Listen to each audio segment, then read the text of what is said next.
You know, sometimes it's hard to forgive yourself when you are already trying your best. Like one time I was trying to teach someone, and then for the first part I was definitely extremely scared, and then I messed up many things and stuff just didn't flow well. So I took that, I found out all of the mistakes afterhand, and then I tried for the second time. The second time, I was far more confident because I knew what was going on and I knew how to solve the problems I had in the first half. But things don't always go on plan because this second time it it was different. The goal of the teaching was different and it ended up differently, not as I wanted to expect. So it just felt like a step back. Even though if I did some of the reflections, oh yeah, I might have improved because my confidence has improved, and then the flow was better. But it's still the end of the result was not that great. I didn't I didn't really like what was done.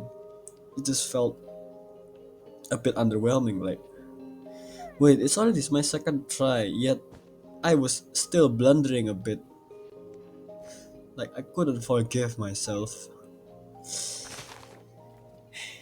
Maybe until now, I I still couldn't really forgive myself, but at the same time, I need to appreciate that I did actually try for the even for the first one, which I was extremely scared, but I still did try anyway. And then for the second one, I still tried again, even though it's at there was some step backs, but there was some improvements also.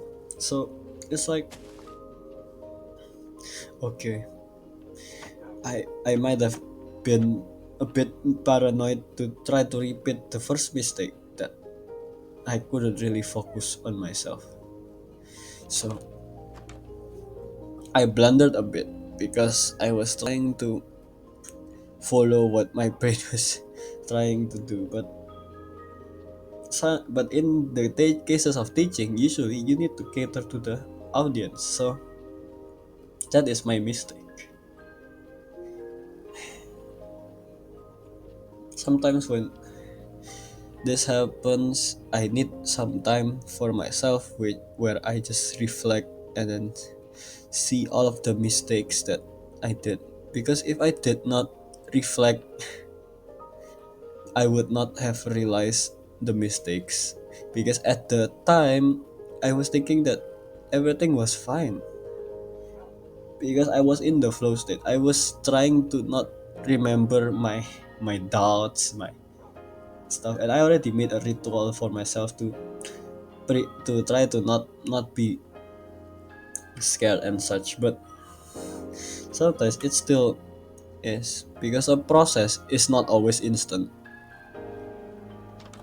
That's why you would need some time to reflect and then try again, improve again. I don't know what will happen on my third try, but hopefully it is better. The point I am trying to make is that it's okay if you think your growth is not that like magical, like from 0 to 100, but as long as you make the comparisons and then you found out that at the end you made you made a difference, then try to be better next time. And that's it. there is nothing there's nothing more than that, because nothing beats experience. You can have all of the information you want, all of the settings, but when you are in the stage, then you would never know what will happen.